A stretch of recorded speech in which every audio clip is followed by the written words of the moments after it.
jamhuuriyadda Somaliland oo uu shirgudoominayay madaxweynaha jamhuuriyadda Somaliland mudane Muuse Biixi Cabdi oo uu ku weheliyo madaxweyne ku-xigeenka jamhuuriyadda Somaliland mudane Cabdiraxmaan Cabdilaahi Ismaaciil Sayrici ayaa lagaga dooday qodobo dhowr ah sidoo kalena warbixin lagaga dhageystay qaar ka mid ah golaha wasiirada ee jamhuuriyadda Somaliland. qodobada ka soo baxay shirka golaha wasiirada ee jamhuuriyadda Somaliland ayaa u dhignaa sidan: 1. bishii Disembar ee sanadkii hore ee 2022 maalmihii 26aad 27aad iyo 28aad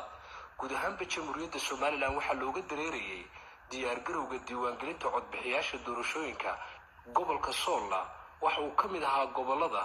diyaargarowgu ka socday ee jamhuuriyadda Somaliland, waxaase lagu soo beegay shaqaaqooyin ka dhacay magaalada Laascaanood taasoo ujeedadeedu ahayd in lagu burburiyo dimuqraadiyadda, nidaamka doorashooyinka, nabadgelyada, horumarka, la dagaalanka argagixisada iyo la dagaalanka budhcadbadeedda oo ay Somaliland caan ku tahay, taas oo ay Somaliland markhaati uga yihiin beesha caalamku in xeebaha Somaliland marnaba aanay ka dhicin falal budhcadbadeed.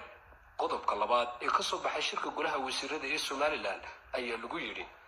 in gobolka Sool gaar ahaan magaalada Laascaanood ay ka baxaan ciidamada huwanta ah ee ka soo tallaabay xuduudaha caalamiga ah ee jamhuuriyadda Somaliland ay leedahay, sida kuwa maamul goboleedka Soomaaliyeed ee Puntland, ciidamada kala duwan ee dawladuhu ay u soo tababareen dawladda federaalka Soomaaliya iyo kuwa ka yimid dawlad deegaanka Soomaalida Itoobiya.